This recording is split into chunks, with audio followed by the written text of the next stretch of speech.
When I was in graduate school at UCLA some 8 or 9 years ago, I took a class in ancient Israelite archaeology, where I found myself in the basement of the Skirball Museum, a Jewish museum in Los Angeles, comparing ancient bowls from the Canaanite period in the Iron Age with Professor Aaron Burke.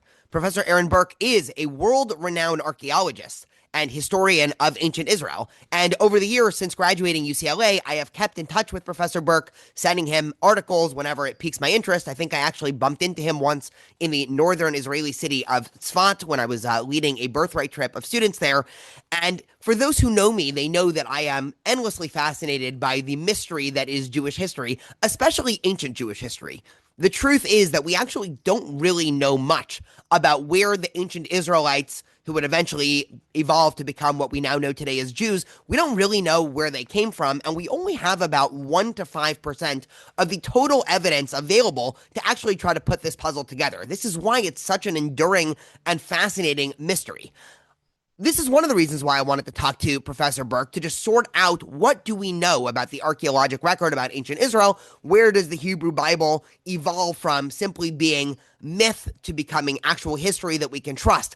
Another reason why I wanted to have this conversation is I've noticed in the last generation or so, and more recently after October 7th, Jewish history itself is coming under attack. Many prominent anti-Zionist historians and archaeologists of the last generation have called into question the historicity of much of ancient Jewish tenure in the land of Israel, some calling into question the entire First Temple period. That includes King David, King Solomon, Solomon's Temple, and any of the Jewish kings that had political autonomy in either Israel or Judea between the 10th century and 6th century BCE.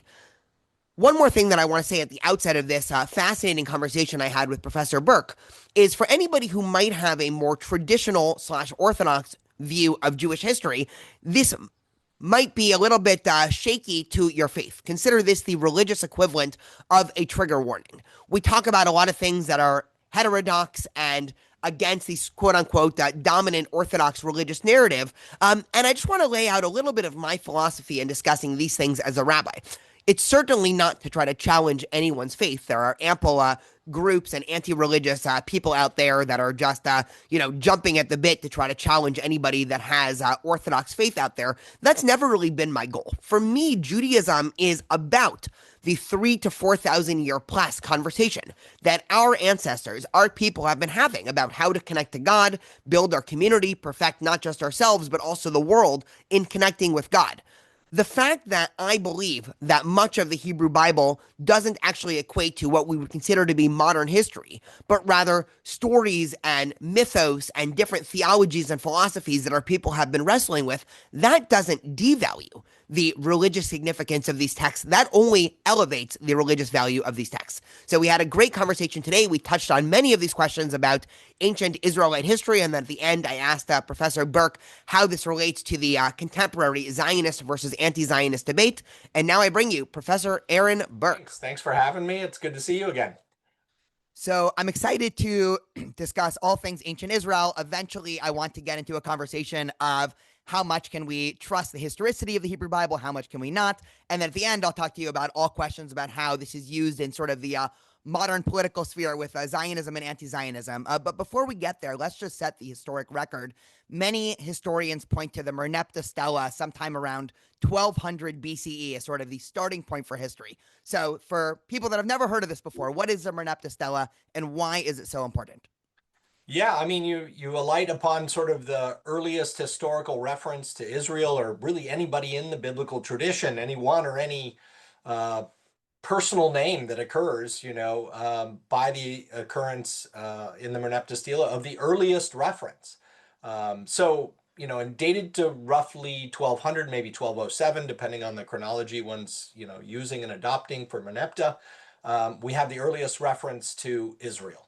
The question isn't whether it's Israel. This is, unanimously agreed among Egyptologists and most biblical scholars that this is indeed Israel. We've known it for more than, a century, maybe 125 years. The question is, what is Israel in that inscription? What does it mean? What does it embody? Is it social, political, economic? Is it an alliance? That's the real mystery behind it. But it is the earliest reference that we have on this stela that, among other things, is commemorating a variety of military actions by Merneptah in the southern Levant, even in Libya to the west of the Delta. So it gets a passing reference, which gives context to it. And of course, if you're looking for a sort of mundane setting for the introduction of Israel, in some respects it is, in the sense that it's just one among many places mentioned. And it, correct me if I'm wrong, but it says that Israel has been, laid waste. And so, what Yeah. that implies, and, if you disagree with the logic at any point, let me know. There had to have been something called Israel before that to have then been subsequently laid waste. And so, we can start thinking of some emergence. I mean, like you said, there's a lot of murky areas there. For those that are more familiar with the dominant narrative in the Hebrew Bible, which I'm going to imagine is basically everybody listening to this podcast, their familiarity with the Tanakh is going to be greater than the archaeologic record. That would probably place us somewhere in the period of the Judges, which I know from, just reading a series of historic accounts, that tends to be the first, inkling of historicity that scholars want to give to the Tanakh. We can go down that rabbit hole later. Let's sort of flip the script a little bit. And for listeners that have read, Genesis through Joshua, at some point in world history, I don't know, let's call it the 1700s, maybe 1600s, pre-Spinoza, everybody would have accepted the basic narrative as historical. In other words, Abraham existed, Moses existed, the exodus from Egypt happened, the subsequent traveling in the desert, and then, of course, Joshua's conquering of the land of Israel. What prompted scholars to start doubting this? I know this is sort of a big question, and sort of what is the theory of what these stories are doing if scholars are positing that perhaps, say, the wandering in the desert or the exodus or the conquest never happened? Well, I think, it's an intersection of sort of post-Enlightenment lines of research. On the one hand, historical biblical criticism, on the other, archaeology. And the two bring together pieces of the story that make us sort of revisit texts and consider them in the sense of, the ways we might even consider Greek texts. On the one hand, we know we have Greek mythologies. We don't consider them historical, and we wouldn't look for historical origins of, some of these mythologies. And on the others, we start to get by this, 5th century in particular, Thucydides, Herodotus, writers who are providing historical narratives that we would call proper histories. And I think it's those approaches taken to the biblical text that have, over decades and even centuries, culminated in a sort of realization that there is sort of two different traditions that we're looking at qualitatively that are encompassed in the same body of literature known as the Tanakh, and that, we would traditionally be tempted to look for history. On the one hand, you have these ideological stories that run from Genesis with the creation narrative, and I will take those ideological stories all the way to Joshua, that seem to embody symbolic moments for the origins or explanations of the origins of a variety of different things, from, the origins of the cosmos to the origins of nations based in, certain eponymous figures who are the founding ancestors of different groups of people. But as I often say to my students, when you're reading Genesis, you're almost hit over the back of the head with the expression, and, that is why this is called this. Like, really? Okay, this text should maybe not be called Genesis as much as that is why this is called. It is an explanatory text that is intended to lay a background for things that will be subsequent and perhaps really the main part of the story. So as you suggest too, I think it's appropriate that when you get to Judges, you see a sort of qualitative shift in the recording. It's not quite Kings, and it's analytic or chronicling of the history of the monarchy of Israel and the monarchy of Judah, but it provides what seem to be stories told about characters who we can imagine to be warriors, in a different place and time. You could call them samurais, sort of founding figures of the political state, that contribute to the trajectory that ultimately points towards, the judge turned king, you could almost say, with a person like David, right? It was Saul before him. But you see that gradual transition out of the age of the judges. So I would make, I would say that the sum of this, especially in the last 20 years, 25 years, has been a realization that we have these cultural memories embodied in these ideological stories that run from Genesis almost all the way down to Joshua, encompass even the Exodus, which is, of course, the critical narrative here in the identity formation of Israel. And then we sort of move towards an analytic approach of trying to reconstruct the origins of monarchy.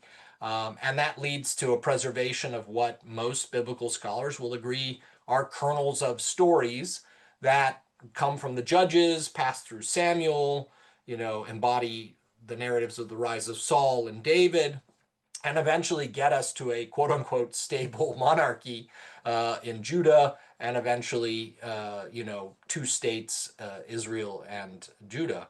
And so, I think there's an inflection point there where we move from cultural memory to a more historical writing. Now, the question for that latter part, the historical writing, is exactly when is that happening?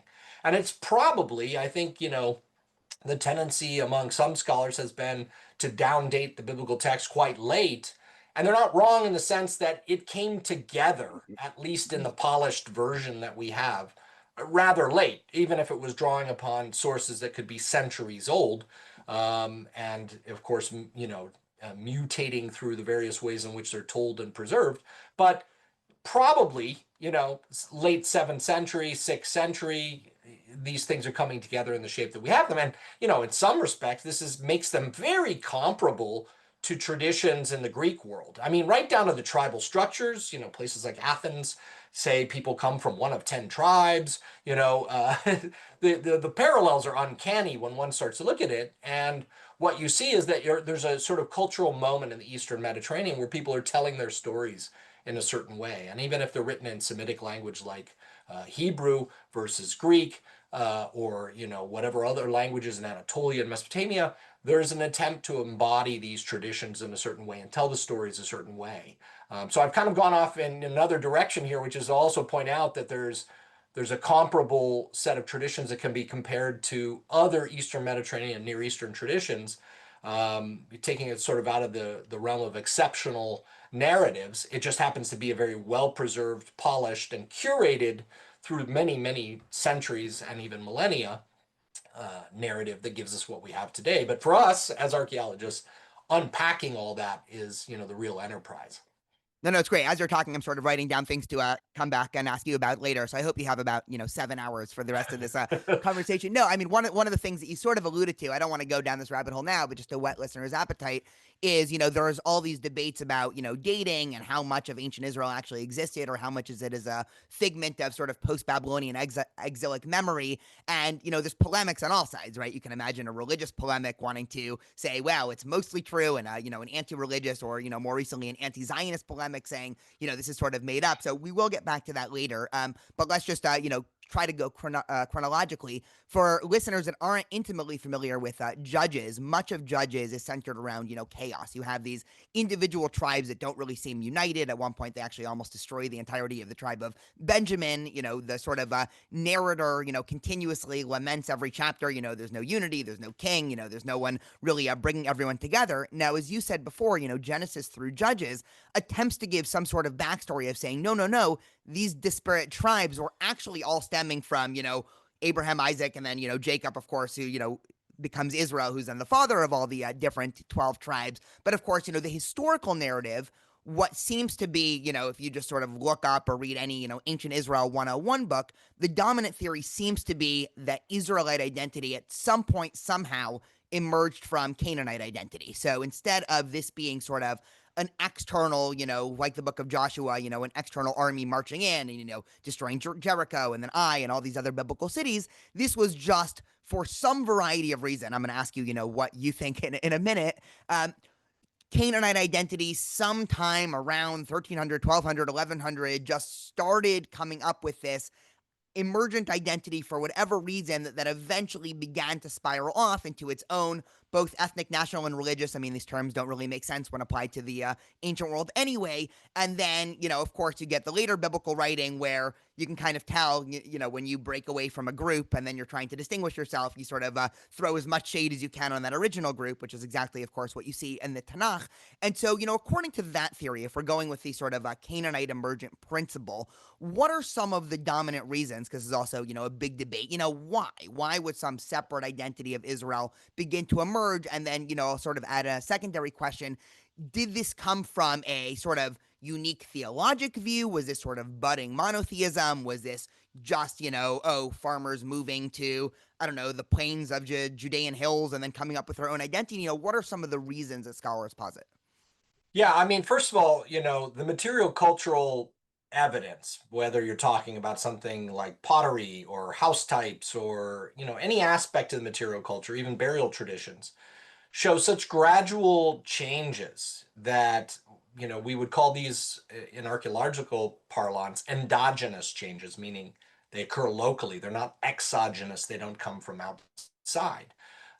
This is really what is the smoking gun for archaeologists. And, after most have shed a desire to just simply look for a traditionalist explanation that conforms to the biblical narrative and admit that the archaeology looks so foreign, you have to kind of do mental backflips to figure out how to reconcile a narrative that emphasizes an exodus over and against this materialist approach that looks very local. And here's where explanatory frameworks are going to be different from scholar to scholar in trying to sort of bridge those divides.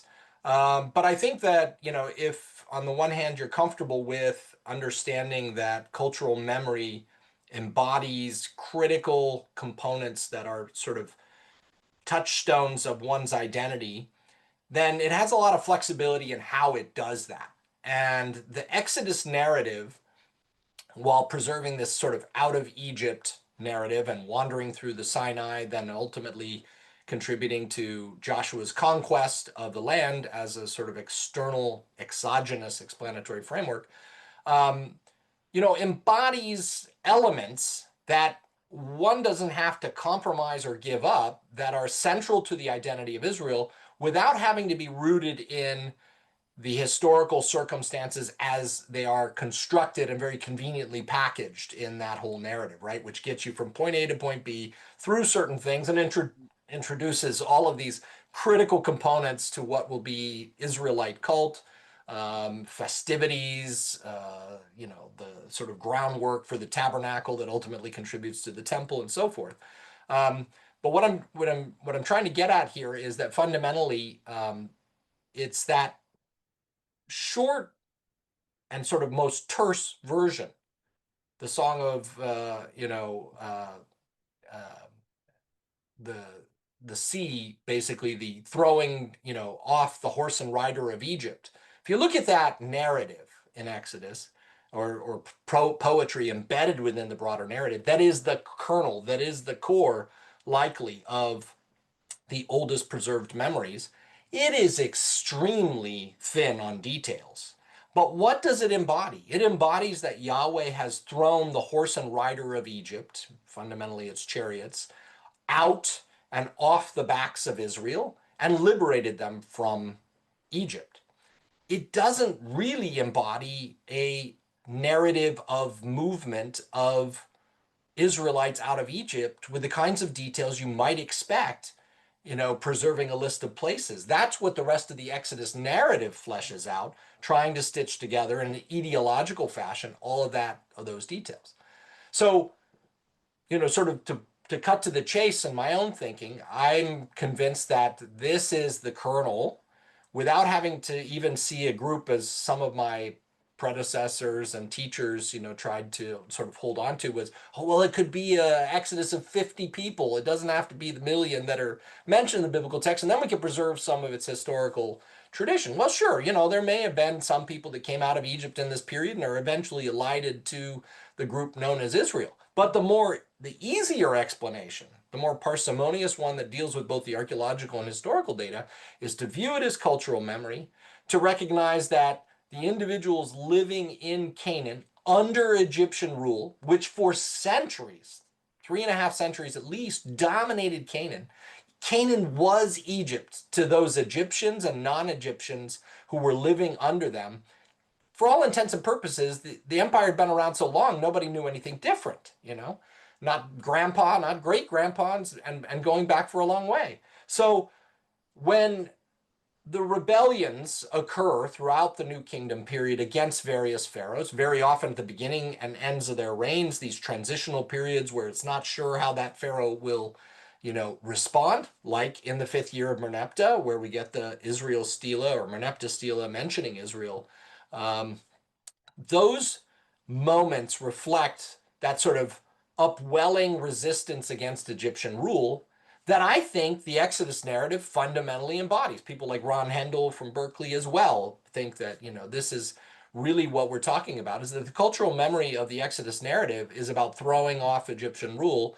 The travels that we want to find as archaeologists across the lands conform to stories like the Greeks too. Irad Malkin from Tel Aviv University talks about the fact that these stories share something in common with the so-called nostoi of Greek tradition, where someone has to go somewhere and found a city, sometimes take the land from other people, conquer it, or negotiate their relationship with the locals.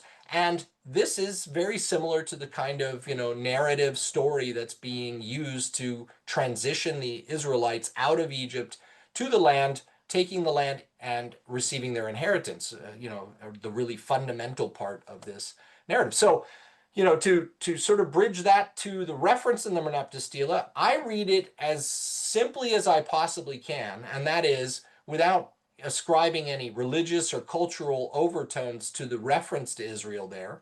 If I didn't have any of the biblical tradition, I would simply say that what we have is an alliance, that Israel represents an alliance. We don't know the constituent elements from that inscription, but it represents a banner under which resistance to Egyptian rule occurred in some pocket within Canaan itself. And it is in parallel to the resistance of Ashkelon, pre-Philistine Ashkelon, against the Egyptian Empire. Gezer, other towns that are mentioned throughout Canaan for most of the period of Egyptian hegemony. So in the earliest stages, I see it as a kind of banner that was, flew over whatever group, however large, and however many tribes or different, communities were involved. And eventually it's that banner that is so important that, eventually it is, at least if it isn't retrojected in later historical sources, as a unified Israel that Saul and David rule. That banner flies over that. Eventually, it flies over the larger kingdom that gets 10 of the 12 tribes. And eventually, once the Judean, historical narrative that comes out as our Hebrew Bible, it's fundamentally Judah's Bible. It's appropriated, as the banner under which the resistance continues, if you will, at some level. And that sort of is the rallying point for the community that has, evolved over many centuries. So, that in one sense it's convenient and tidy, in another it's also extremely messy, because one is trying to tell the story of who picks that banner up off the battlefield and, now puts it over their community, and how they conceptualized it. Political leaders are going to see it as a political banner. And when the political entities are gone, that banner is now cultural and otherwise, right? I mean, it represents a community that is, potentially more religious and cultural than it is political. So, that, and I've struggled to find better words than like a political banner or an alliance. That's certainly what most of us are familiar with. But, I think it's something that also happens, again, maybe it shows where I am in my head these days in research, but I see similarities in the Greek world in opposing the Persian Empire, where Greek identity emerges in the context of opposition to the Persian Empire. You could say that in opposition to an Egyptian empire, Israelite emergent identity emerges, takes its own shape, and aggregates groups through various mechanisms over time. And Joshua and Judges show kind of under the hood the stories and the processes by which individual households and whole tribes, whole towns, can be elided to an Israelite identity, Yeah, I negotiating think that identity. no, I think that's really interesting. I mean, I'm tempted to joke that nothing about Israel, whether in the late Bronze Age or 21st century, has ever been easy. It's interesting because it strikes me it's a very similar story, right, with Judean slash Judite slash Jewish identity, where it emerged in its, I think, boldest form in opposition to the Babylonian exile. And so, that exact time when I always, tell students, if you're within a main, I'll tell it, the bad dad joke first. You have the two fishes in water, and one of the fishes says, how's the water today? And the other fish says, what the hell is water? Which I think, is sort of funny, but it also gets at a profound truth where when you're within a system, you don't really need to think about, who you are, what you're doing. It's only when you're faced with some big opposition that you're then defined, that you then need to give yourself a concrete definition.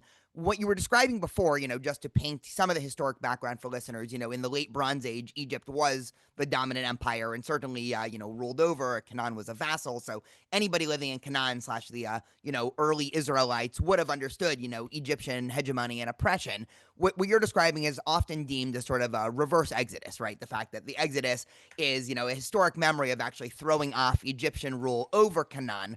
I was on a hike yesterday. I was hiking Mount Baldy with a friend who were talking about this for about 3 hours because he's also equally as nerdy as I am about all this stuff. And, we were talking about other theories that you sort of alluded to, but a couple of years ago, Richard Elliott Friedman, the Bible scholar, came up with a theory that, well, if you actually look at many of the stories in the Tanakh that have to do with the tribe of Levi slash the Levite tribe, they seem to come with a much stronger of a knowledge of Egypt and also much stronger of an Egyptian identity when you think about the names or a lot of the imagery that's used with the Levites. And so his theory is that, the Exodus actually did happen in some, not even just 50 people, but, some, again, who knows what the number was, but then that tribe that emerges from the Exodus actually ends up fusing with the nascent Israelites in Egypt, and then so you have many of the stories, so okay, the Canaanite origin story, sort of the Abraham wandering and then coming to the land of Canaan and then staying there and having children, and the sort of outsider Exodus version is sort of the Levite Exodus story and coming there.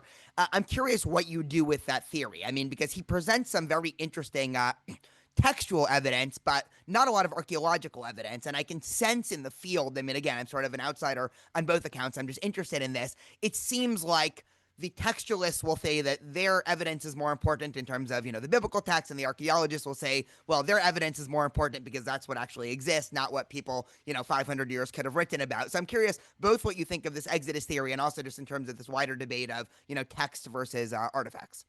Yeah, when I first read it, I was, I found it rather sort of Hmm. interesting and somewhat, certainly thought-provoking, even to some extent compelling.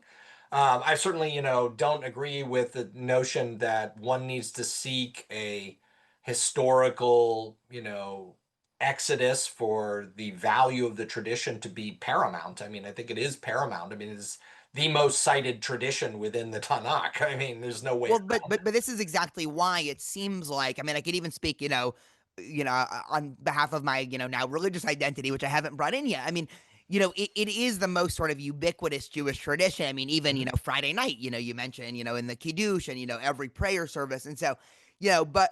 So, when I was mentioning polemics before, there clearly is sort of a primal religious urge to want to say, like, okay, fine, you could take away, Abraham from me, I'm not happy about it, but like, don't take the Exodus. So there is some of that, but also just in terms of like how the evidence weighs, I'm curious what you think about that as well.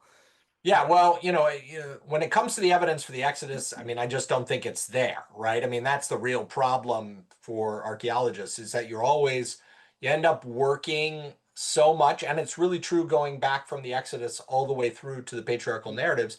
You keep working by analogy, and you keep saying, well, it's possible because we know Semites lived in Northwest Semitic groups and people from the Levant, Southwest Asia were taken captive to Egypt, ended up living in Egypt. They serve in Egyptian communities. Yes, yes, yes. I mean, sure. But, we never see people with what would be Proto-Israelite names, living there, none of the biblical characters. You would expect that maybe some would be left behind in Egypt, even if there were an Exodus, and you'd find some people with good, Yahwistic names. That's not the case. You just simply end up with a cosmopolitan world in which these things are possible.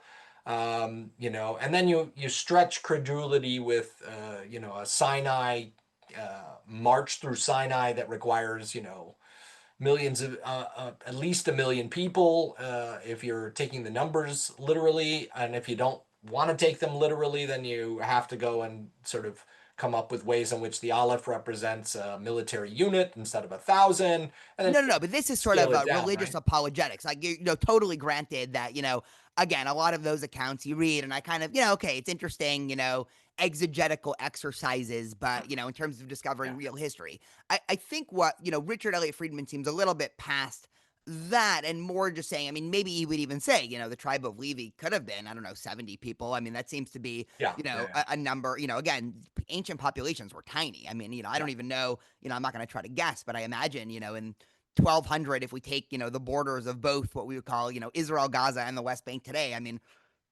I don't know. I mean, do you have an Yeah. idea of how many people there were in that entire area during the time? Oh, we're talking about less than a couple 100,000 probably in all of what is, Canaan in antiquity. So it's a very tiny population indeed. I mean, you get to other questions about how many scribes there might have been at the end of Egyptian empire, that could have been sucked up into the apparatus of, emergent states and political rulers. And you're really talking about maybe a couple dozen, like, I mean, it's just the numbers are not large. They don't have to be.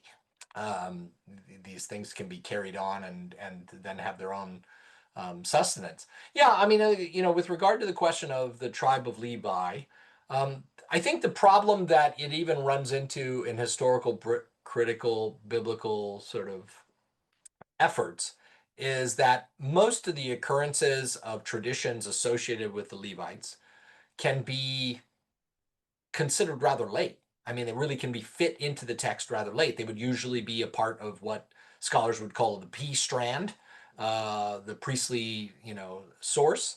And this is considered a fairly late layer, if not,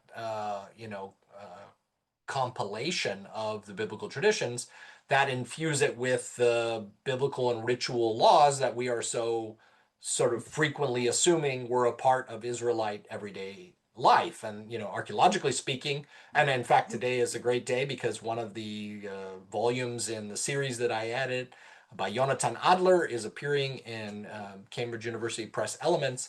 And it addresses very much the sort of early Hellenistic period as the period in which we can begin to see tangible results of those, laws that are should have material cultural correlates. Now, that's not to say, and he, is very careful to point out that it's not necessarily the case that they aren't extant for a couple hundred years earlier in the Hmm. age of the end of Judah and the Babylonian exile, early Persian period. But when do we actually have them? And so the reflex is fairly late for material culture related to ritual and purity laws.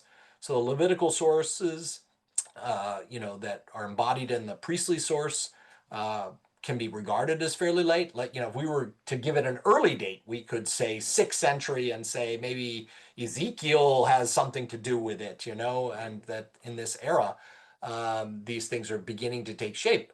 But if that's the case, then the evidence regarding the Levites is a late strand that is intended to address some of these rich aspects of ritual and tradition that show up in the tradition, and they're retrojected in most places. I mean, if you look for the kind of adherence to ritual laws, David doesn't emphasize it much, So, in the historical narratives, it's not something that the kings are, engaging with in any real way. I mean, we have a moment with Hezekiah and a moment with Josiah, but ritual reforms just play a very small part of that history. Sure, and it is the case also that, of course, Abraham serving, the meat and cheese and everything there. There is, I mean, correct me if I'm wrong. There was a sort of a stunning lack of pork or pig bones found in even ancient Israelite settlements, dating back to times of Merneptah. Is that sort of taken into account as well? It is, but it is also rather tempered. It's more tempered now than it was in the early days. So faunal analysis, just analyzing animal bones, is really something that the last 30 years have, if you went to go do a dissertation on the subject, you wouldn't be looking for preserved remains of these things in archaeological data sets that were excavated before, say, 1990. Like there would be very few excavations that did what they should have done to preserve those animal bones. It's really sort of a sea change in archaeological approaches that brought that about. And the initial reflex was, as you can imagine, we're looking for things that are a reflex of biblical traditions. And so, what's the relationship to this, meat that is so frequently rejected in Jewish tradition and in biblical tradition? So, you know, first thing that people said was, wow, there's remarkably little pork.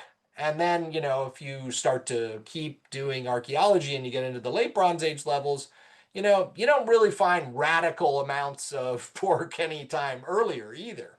What one might say is that, we now have DNA evidence that the Philistines, being good Greeks or at least Mediterraneans, seem to have introduced a species of European style pig that wasn't prevalent before.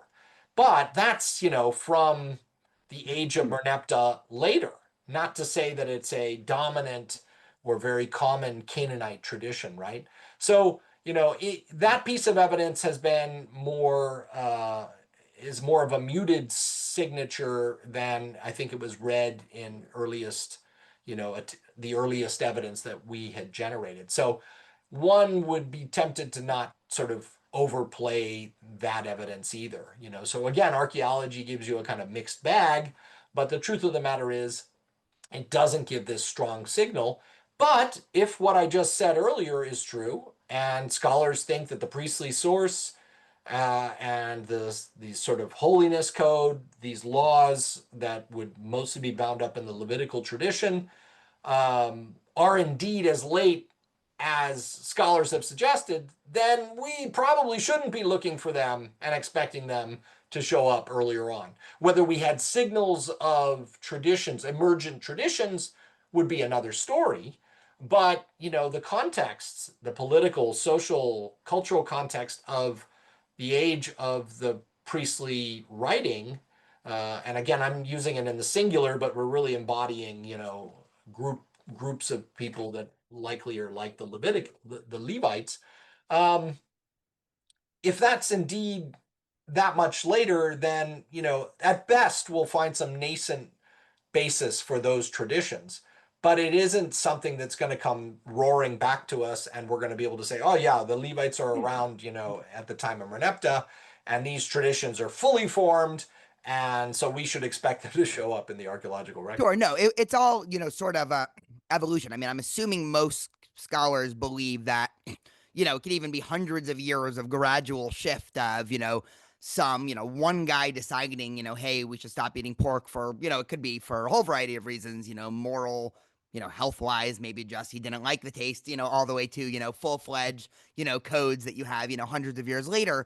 One of the other interesting ways to read texts, and I always tell this to students whenever I teach, usually I'm teaching, later periods of Jewish history, rabbinic and medieval, but actually right now I told you I'm teaching a Hebrew Bible course. And so, I told them that in 200 years from now, if you are a scholar of the early 21st century, university life, you would get your hands on as many, course syllabi as possible. And you would see on every single syllabus, a professor would say, do not use ChatGPT, which of course would lead you to the conclusion, or it should lead you, that all the students were using ChatGPT. In other words, one interesting way to read a text is the more a text says do not do something, the more you can kind of, infer that they were doing it, because I don't know, if nobody's wearing funny purple hats, you don't need to say, I've told you for the last 8 years, every single day, stop wearing, purple hats.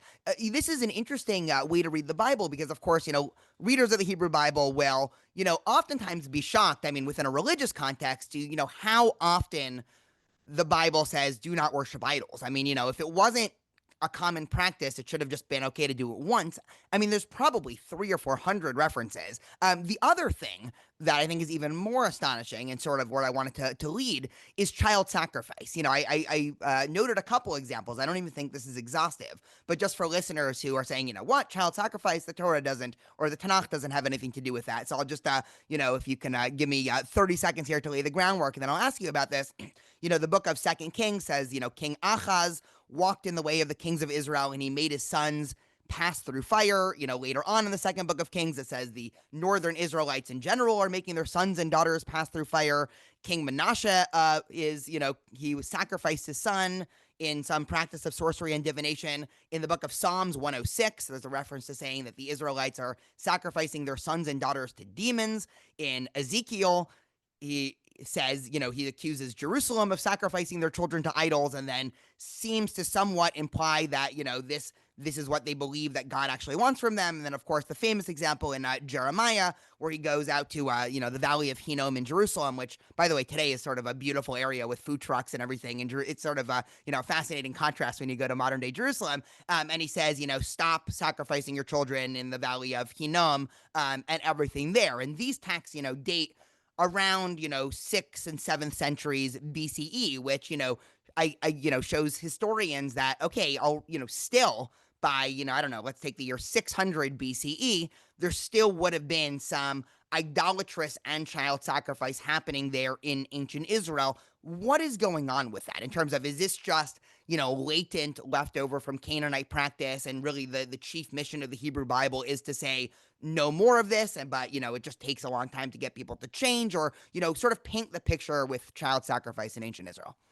Yeah, I mean, first of all, there's no archaeological evidence. Okay, so in Israel. Now, it's not to say that the practice couldn't have happened as or be attributed to the individuals who are mentioned in the biblical text. There just isn't any physical evidence. The key to understanding these texts is that it's likely that the principal reason for their reference, whether or not these events actually occurred historically, is an anti-Phoenician polemic.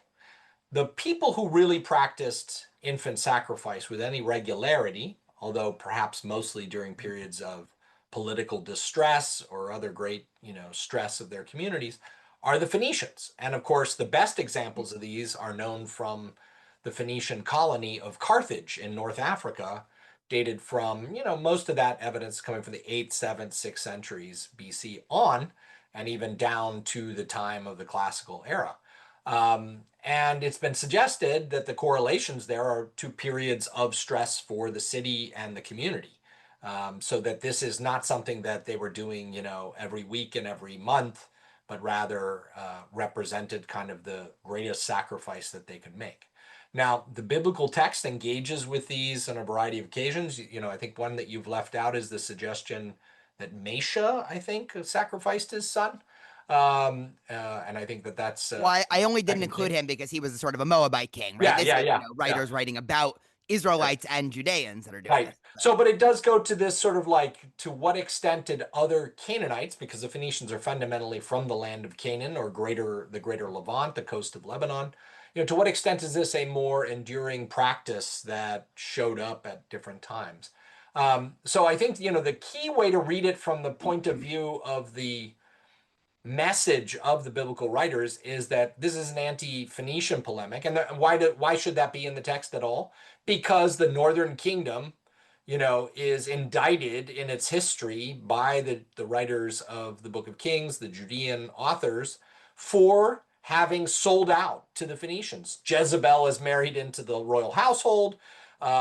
With it come Phoenician practices, as we might imagine, just as, in parallel to what is attributed to Solomon with his many foreign wives and the practices that can come into the royal household. So for the northern kingdom, brought into the kingdom is Jezebel, married into the royal household. It contributes to worship of Baal alongside Yahweh, although we might argue that Baal was one of these, pre-existent elements for sure of all of Levantine, late Bronze Age and Iron Age religious practices.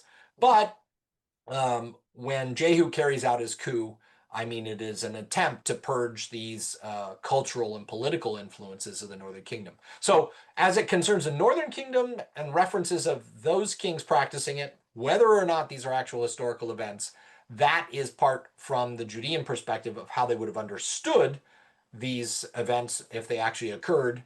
And if not, we're imbuing them with that kind of background. Now, when it concerns the Judean kings practicing this in Jerusalem, in the Hinnom Valley, again, to the extent that this ever happened, we're seeing a Judean biblical writer's indictment of those political leaders imitating the practices of the Northern Kingdom, which was, in this apostate, sort of heretical way of engaging religious tradition, carrying on Canaanite traditions as would be sort of paramountly represented in Phoenician tradition. So there's a kind of cascade of influence there, but the perception, the implicit indictment here is of modeling after Phoenician practices and fundamentally, to some extent, perhaps going back to the late Bronze Age and the Canaanite era.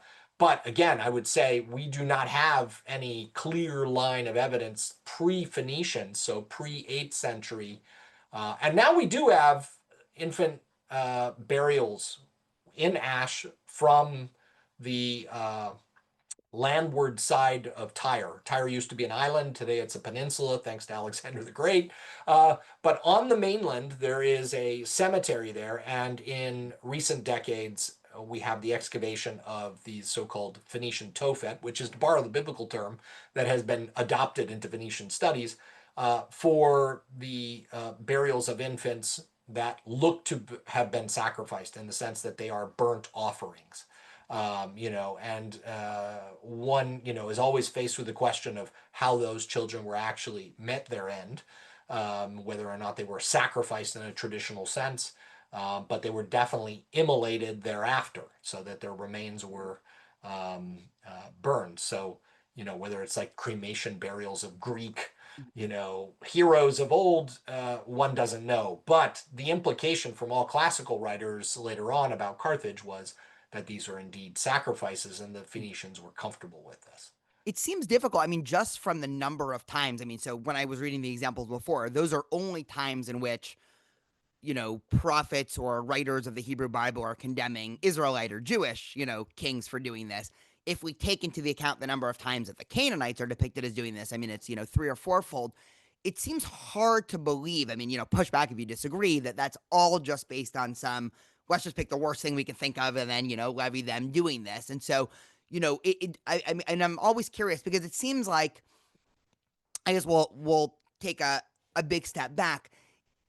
Obviously, it seems like most archaeologists, we probably have, 1% or less than 1% of any of the artifacts. I mean, I don't know, if you just think of, even if you find, one thing of pottery, that's just, maybe one guy is living in some tent somewhere, and there was probably hundreds of thousands like that we don't have attachment with. And so a lot of it does seem like, okay, you have these, 8 strong pieces of concrete evidence, and then it's just kind of theorizing to connect the dots there. And so I'm curious how much, in terms of, our mental models of depicting the history, something like, okay, why would they have just, continuously given this one example? I mean, there's lots of bad things you can accuse the ancient Canaanites of doing, and, still kings doing if they weren't doing. I don't know. It's sort of like a vague question, but I'm curious, how you think about that. Well, first of all, I want to say, in a future podcast, because this is going to be what you said, 12-part series. No, I'm just kidding. Yeah. But in a future podcast, we'll have to come back to that number, because it's been a while since I've looked, but my recollection isn't that there are that many more references than the salient ones you brought to bear. I understand where the sort of assumption is, and one gets this picture and sort of that it might have been more prevalent, but I don't recall that there are really that many concrete episodes beyond. There might be a handful, 3, 4 more than you mentioned. Well, mostly just if you look at the book of, Devarim / Deuteronomy and Joshua, just over, I mean, of course, those books were, written again, granted in about, 615, 620, whatever, but it just seems like there's such a strong, inherited memory passed down generation to generation that, what we are attempting to do is sort of this, pure monotheistic revolution is not just theologically correct, but morally correct because of the status quo of the people here that used to do all this child sacrifice. And so, I mean, that could obviously just be a polemic of sort of just like accusing the people you don't, I mean, you even see that in politics today of like, oh, those people are all just, doing X, Y, and Z terrible thing. But it seems like it's a, concrete example. It's tied to specific regions like the Valley of Hinnom. So it would seem difficult that would all just be, Sure. Well, let me say this. I mean, as you talk about the dating of this, and maybe some of this stuff is actually, even a little later than the end of the 7th century, especially the Levitical stuff. But you're getting closer to the sort of period in which the best evidence of Phoenician practices of doing this is present, right? At least in Tyre as well as in Carthage. I mean, you're really getting at the sort of middle of the heat map, to use a horrible metaphor for child sacrifice among the Phoenicians, but you're getting into the middle of the bell curve, and so it wouldn't be surprising to see concrete efforts to distinguish oneself from the practices of those others by pointing out that insofar as we know, let's just put ourselves in the shoes of the biblical writers, insofar as we know, there were these moments where these things were done, and we will call them out. And then alongside this, we will have prescriptions that very clearly say you will not do this. Even if, the evidence for them historically and for us archaeologically is thin that these things were done in Israel and Judah and immediately neighboring lands outside of Phoenicia. But, I think the point is fairly clear that at the moment of the writing of the text, these things would have been something of the known world. And I contend, and this is a very big part of where I'm going now in my research, that the connected Mediterranean in the Iron Age points to knowledge of traditions that are not just we don't need to just talk about the Hebrew Bible in the context of the Near Eastern world, which is just a look east and to the northeast, but we really need to look at the Mediterranean to the west, where they're engaging with Greeks and Cypriots and Sardinians and people that are other parts of the Mediterranean who, needn't have a very high profile in the biblical text, but I think we're part of the mix and experience, and for many centuries. And so, we have to kind of widen and maybe make it a 360 view of where Israel and Jerusalem sit within this bigger picture. It also, of course, could be the case that some of the practices later on trickled down. I mean, I always, one of the things I always tell students, because child sacrifice just seems so foreign to our current conception, and, but much of the Tanakh, I mean, no surprise to listeners, deals with, drought and famine and rain and everything there. And, and the Tanakh, of course, also deals with sacrifice, and sort of, at least in some of the earlier texts, there is this idea of sort of a tit for tat relation of, if you do good, God will shower down rains upon you. And if you do bad, there's going to be famine. And so you could imagine, as this practice comes down, if, in a time of famine, someone saying, oh my God, we're not, worshiping God enough. And they say, okay, offer more sacrifices. And someone says, well, I've heard that, I don't know, up in the north, they say, well, it's because you're not giving the ultimate sacrifice. And so you say, okay, well, better than we all die, just, sacrifice one kid, all of a sudden it sort of makes some, strange utilitarian moral sense. And so you could imagine that in the Hebrew writers sort of pushing back. What you do have a lot of evidence for, sort of, segue into a related topic is figurines and, what we might call idols, or what the biblical writers called idols. And, let's pick Asherah, because that's sort of the most, interesting one. Asherah in, ancient Canaanite text is depicted as sort of El, who was the pantheon of the Canaanites, as his, wife, consort, whatever relationship there. But it seems like there's some very interesting evidence that later on he was actually viewed as, the Israelite gods, the one God, his wife. And so there's, some inscriptions that say, Yud-He, Vav-He, and his Asherah. And so, some interesting evidence that for a couple hundred years almost, she was worshipped alongside, what eventually emerges as just, the Jewish God there. So talk to us a little bit about the Asherah. And then, of course, later on, you have all the polemics against it, in the late 7th century and 6th century of saying, burn down all the Asherahs and it's terrible. But from archaeological evidence, as opposed to, again, the textual biblical evidence, it does seem like, if we were both to step into a time machine and pop into the year 750 somewhere in, either Israel or Judah, it seemed, and we were to go to, whatever passed for some ritual back then, it seems like we should not be surprised to see a bunch of people worshiping Asherah that would be in good standing in both Israelite and Jewish culture. Yeah, absolutely. And it's a messy picture, First of all, I want to say, that transactional relationship between humans and God, where these promises are made on the basis of sacrifices that if I do this, of course, I expect that you'll do that. I think that this is pretty foreign to us as moderns. I mean, there are moments where we have it in our life, on our, someone's on their deathbed, and we just say, "Well, I will totally do this in my life if this will only go my way today."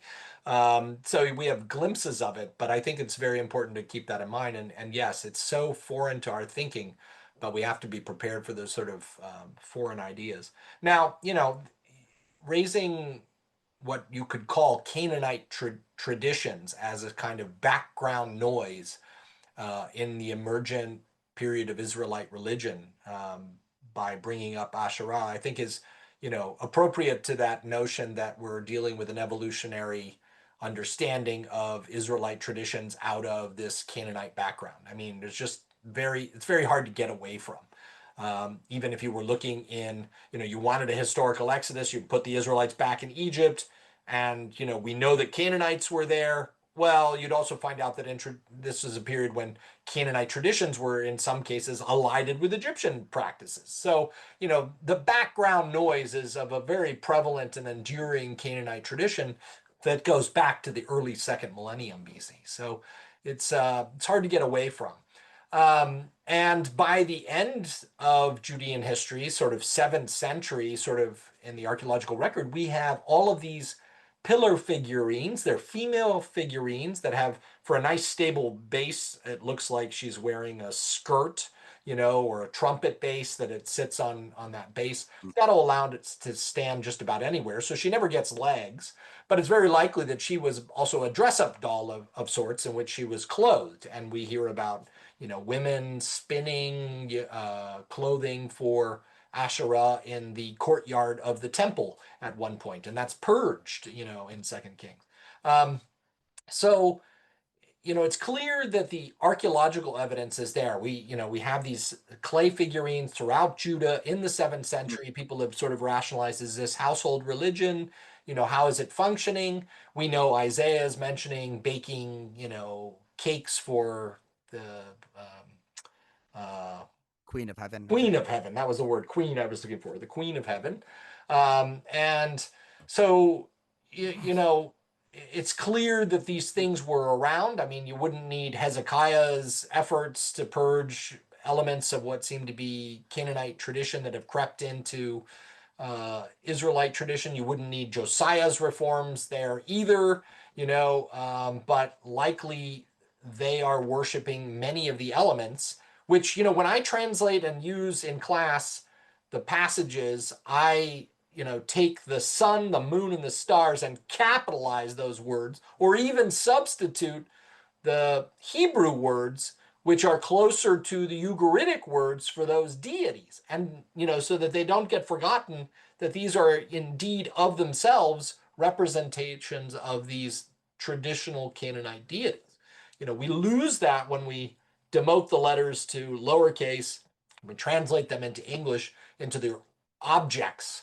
But what we miss is that these things are fundamentally wedded to particular Canaanite deities that would have been clearly persistent religious traditions. So, we have sort of unorthodox appearance of temples in places that shouldn't have temples, when Jerusalem alone is supposed to be the place, like Arad, where in the fortress we have a temple with a Holy of Holies and 2 standing stones commemorating presumably whatever deity, maybe it's Yahweh and his consort Asherah. We have a broken down altar from Beersheba that is reused in a wall. We have, the paintings from Kuntilat Ajrud on the caravan route up from the Red Sea to the Mediterranean. All of these lines of evidence, and even most recently in the last decade, from Moza, just north of Jerusalem, I mean, it's literally on the road out of Jerusalem, a temple that shouldn't exist by all biblical accounts in such close, and especially in such close proximity to Jerusalem. So there's clearly these persistent traditions, and there's an attempt in the biblical writings of the later periods to say, look, these things were wrong, they shouldn't have happened. And there's only one way and one place to worship Yahweh. Yeah, So this is actually something, interestingly enough. I mean, just to go way later, I mean, the rabbis of the Talmud actually have interesting ways of discussing this and reconciling it, where what they call, bamot, which are these sort of, high places, maybe, idolatrous, maybe to Asherah. It's sort of unclear exactly what they are, but they're sort of, non-Jerusalem temple sacrificial sites, where at one point they say, well, in the first temple period, they were actually allowed until some point where they were not allowed. And so we're sort of circling around, just for listeners that might not, have the historic background, sometime in around 620, King Josiah, who is king in Jerusalem, and this is, described in 2 Kings, I think 23, he goes into the temple and he finds some scroll that most scholars, think is some sort of, early version of Deuteronomy. And of course, the main theme of Deuteronomy is one God, don't worship idols and worship in Jerusalem. And then immediately after finding the scroll, he sort of goes on this, massive purge and is doing all these things and goes out and tells people,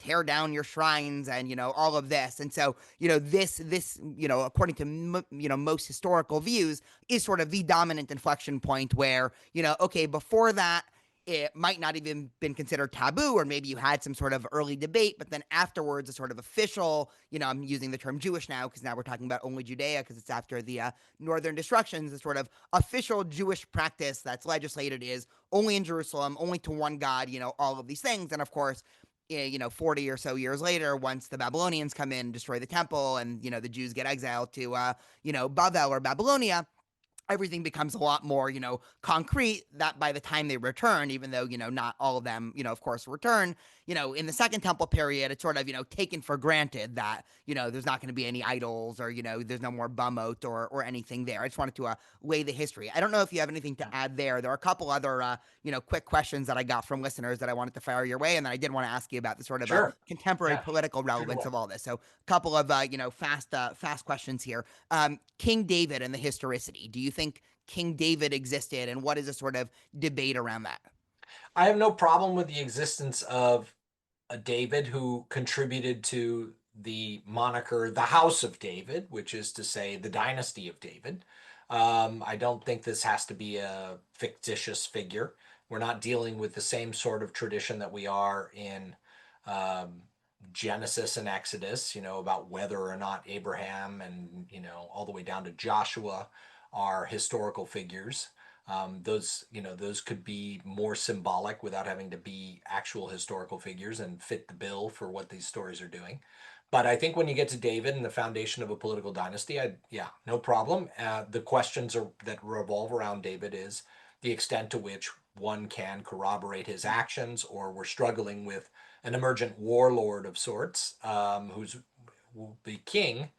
And of course, the challenges that we as archaeologists would face in trying to see that process crystallize. But even his actions, that have, by most accounts, most scholars are ready to dismiss them. I find it interesting that we move into the 9th century and then suddenly we can have Hazael of Damascus carrying out similar actions. And I got to ask, why Hazael and not David a century earlier? Clearly Hazael's actions mean there was an eclipse of power, of the, northern and southern kingdoms, Israel and Judah respectively. But it fits the type, right? I mean, a local ruler trying to extend their control a certain distance, whether he got all the way up, into areas Hamat and whatnot, north into what is Western Syria, who knows? But you do believe, just to sort of, I guess, that there was, maybe, a David-like person who did unite a bunch of disparate Let's not smaller even call tribes. him a David-like. There was a David. Okay, No that problem. that David united a bunch of disparate tribes into what would have been considered a united monarchy, only for that, of course, to collapse a couple of generations later after, Solomon's kids. And that subsequently, I mean, the second question is that, King Solomon did exist and did build the temple in Jerusalem. Yeah, I mean, whether or not Solomon built it or David built it, and we just can't tell, and it's not clear to us, or tradition ascribes it to Solomon. I don't see a problem with having a Solomon figure either. What I find most compelling about these two figures is not, of course, the narratives that can often get embellished about them in biblical tradition, and Solomon more so than David, but is that neither of these dudes has what you would call good Yahwistic names. I mean, so like if you're trying to create a figure with a symbolic name for the importance of later tradition and the elevation of And those are just names. Can you just describe to listeners who might not understand what you mean by, good names? Yeah, like a good Yahwistic name is like Jeremiah, Yirmiyahu, where that Yahu element at the end of it is the embodiment of Eliyahu, Yeshayahu, just to give listeners more examples. exactly are embodying that commitment to that deity paramount, for that family, that community. And so when you don't have those, you ask yourself, well, what was paramount? Everybody wants to translate, Shlomo as somehow related to Shalom. Well, it's a very nice and clean and convenient name, but maybe it's Shalem, which is a Canaanite deity going way back. And that Yerushalemu, Jerusalem, in the oldest rendering of the name, might be the firmament that was worshipped, as the home of the god Shalem. And is this an echo of David naming his kid after a tradition that would have been associated with Jerusalem? I mean, I'm speculating here, but I've wondered this for a very long time. And the same with David's name. I mean, what is, Daoud or David or, however it would have been rendered, what is it, committed to? What does it mean? So, we have our ability to try to read them in traditional Hebrew, but what are the historical linguistic connections of these names that are not your classic Yahwistic names? Right? Okay, next question might be a little bit unfair, but I'll ask it anyway. What do you believe is sort of the lasting power of the story? So obviously, we can talk about the political and archaeologic and how these ideas started, and we can speculate, and as you said before, it might have only been a couple dozen people that came up with some of these wider narratives, but now between Jews, Christians, and Muslims, much of these stories by at least half the world's population are accepted as like the official doctrine of what God at least had one time had wanted for all of humanity. I mean, how does that happen? Was this just sort of a lucky confluence of things like butterfly effect, or what do you believe is the reason why I no one thought sitting in Jerusalem in the 6th century that we'd be here in the 21st century on a Zoom call discussing these ideas, and that all over the place between where you're sitting in LA and I'm sitting in Irvine, there would be literally hundreds of centers between mosques, synagogues, churches, academic Bible study departments of people that spend their life discussing this. I mean, why? Right. Well, I mean, first of all, I think it's important to make it not exceptionalist, right? Um, you know, Judaism, Christianity are not the only traditions in the world that have centuries long, even millennial connections. I mean, one can explore these for Islam, one can explore these for Hinduism and various other traditions, which I know very poorly. So that I think is really important. I think the other part of this is it shows resilience of communities and adaptation of narratives concerned with explaining our relationship to the world, but more specifically to the divine, that transcends space and time. I mean, ultimately there wouldn't be a narrative if after the destruction of Jerusalem in 586 BC, people were like, well, that pretty much proves our God is powerless. The story transcends that sort of materialist interpretation by latching on to the reality of a bigger narrative that concerns a bigger economy, of the relationship of individuals to this deity, setting aside the political component. Now, the political component makes a resurgence in the days of the Hasmoneans, with that aspiration for a state. But there's that tension persistently that, throughout Jewish tradition, and even emulated in the baby Jewish tradition that was known as Christianity, there's that negotiation with the political, the religious, the social, the ethical. And we see it today, and it just doesn't leave us, right? Whether you're talking about a variety of different approaches to Judaism and Jewish tradition, or Christian approaches to understanding the past, embodied in the Hebrew Bible. I think people are constantly trying to revisit it and trying to understand what it means. But yeah, I mean, it has been and continues to be used in political, directions, which is probably to anticipate your next question. Yeah, I mean, so the next question, I mean, perhaps no political ideology. I mean, I'm going to make a grand statement, and like all good academics, you can sort of, add in the nuance there. But it seems like perhaps, there have been very few, I'll even temper it a little bit, political ideologies that were as obsessed with archaeology as Zionism. From really the outset of the Zionist movement, there's been an obsession with, digging, and which sort of again makes sense because if we take Zionism as sort of a people returning to an indigenous homeland, it makes sense that they want to, show the indigenous part. But it seems like, archaeology has also been thrusted into this, Zionism versus anti-Zionism debate. And I told you this when we were sort of planning this podcast.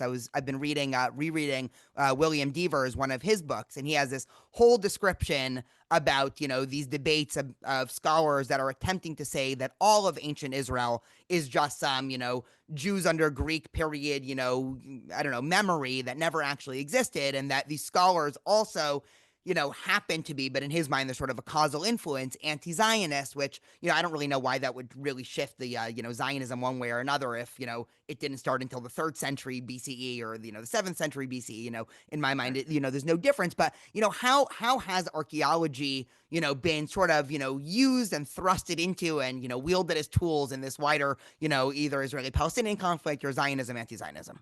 Yeah, I mean, on the one hand, I'm happy to say I don't think it's the only place in the world where archaeology has become exceedingly political.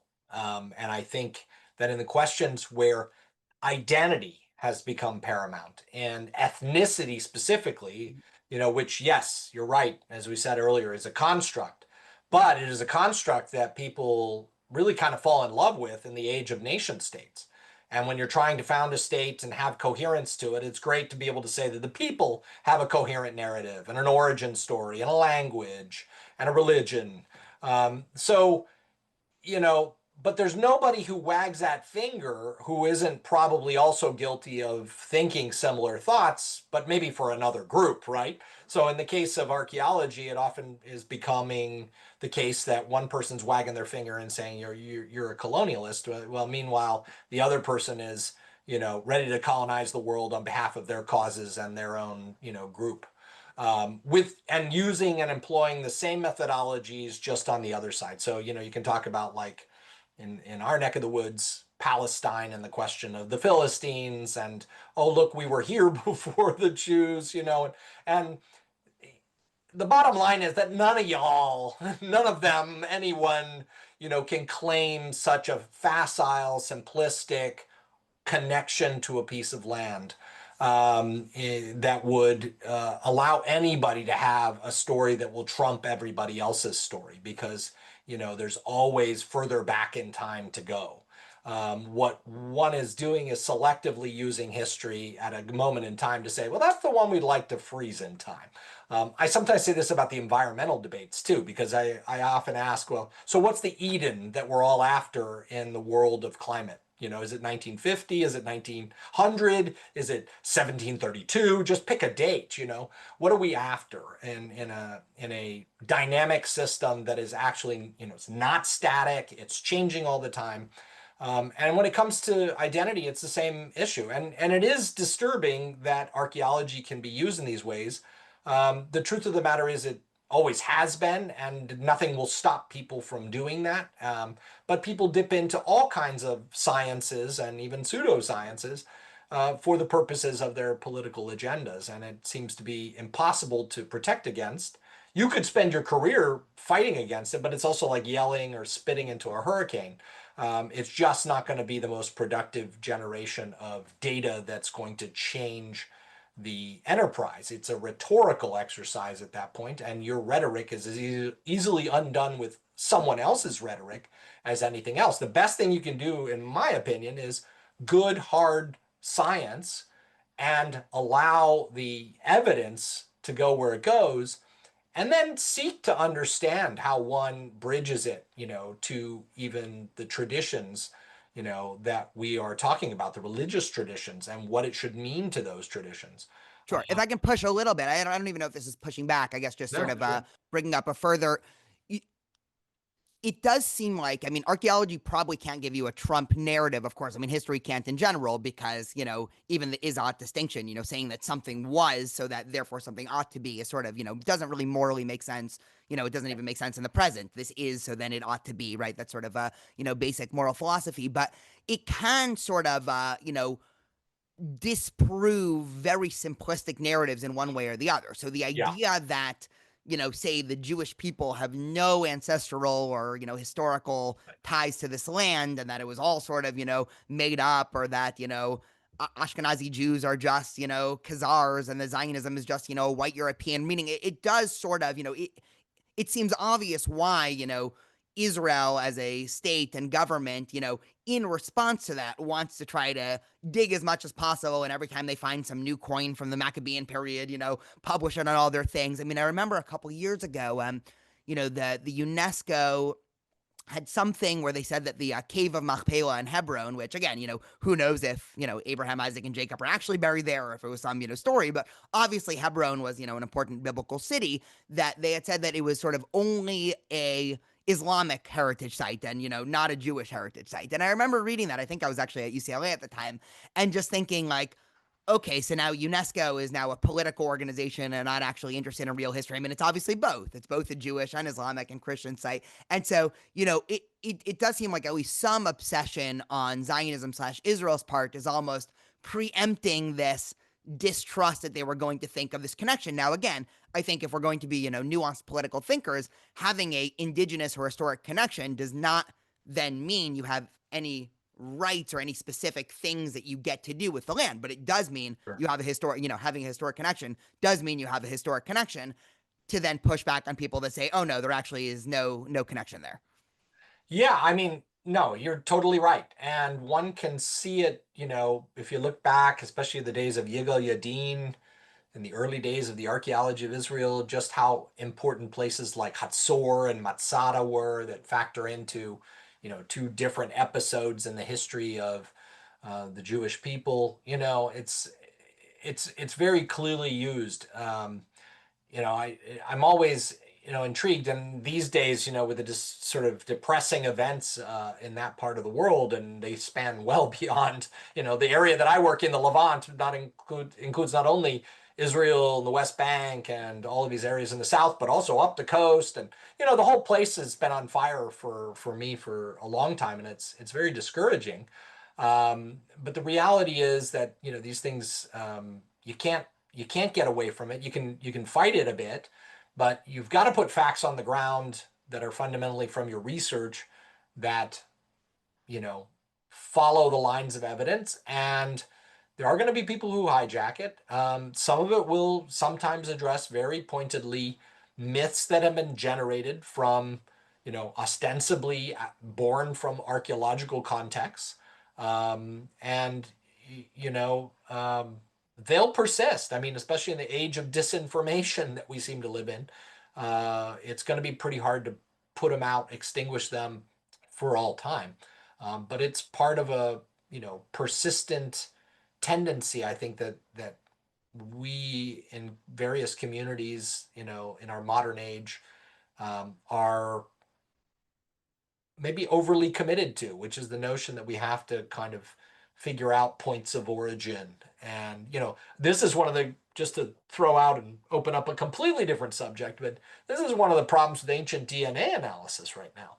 I mean, people want to prove the Phoenicians are Lebanese, or the Lebanese are Phoenician, that, people from this or that community are from this location, and you're just like, well, we weren't born from the earth, like, so this is a problematic place to start. And yet that notion seems more committed to the idea of territorial nation states and connecting a people with a nation, which is facile. Again, which point on the time slider are you choosing as, your moment? So I don't have any, great wisdom here to say that except, I think we have to get used to the fact that there are going to be people who are persistently after these kinds of lines of evidence, who on the one hand are ready to adopt a kind of faith or a tradition, but on the other to turn around and use archaeological evidence to confirm things that you would have said, well, that community probably should be happy just on a faith perspective,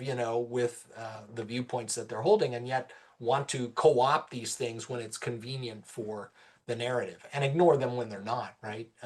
And so if I dwelt on these things too much, it would be hard to sort of get up and want to do, the important parts of the field. But I think it's really important. It's, what we're doing is an important part of a dialogue, and, as any kind of investigative tradition, whether it's in the sciences or the humanities, embodies, it is a persistent dialogue where we're constantly trying to push the frontiers of what we know. And like you said earlier in this podcast, we know very small percentage of it, and I think in the modern age with our access to information, because we can access that 1%, or frankly 1/100th of 1% of data that we actually have about anyone's experience in antiquity, we think we know.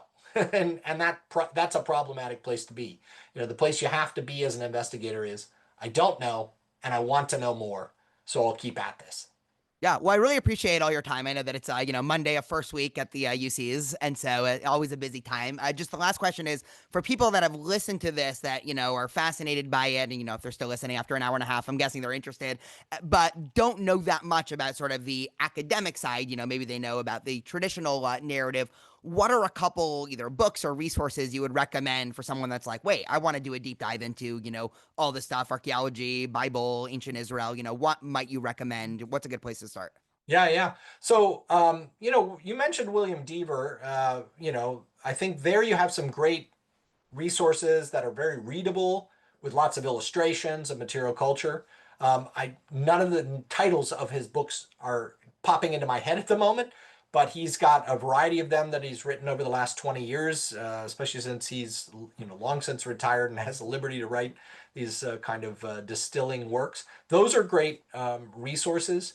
I'd point people to some sort of where you can get a lot of additional resources, like things like the Oxford Encyclopedia of the Archaeology of the Near East, or the Oxford Encyclopedia of the Bible.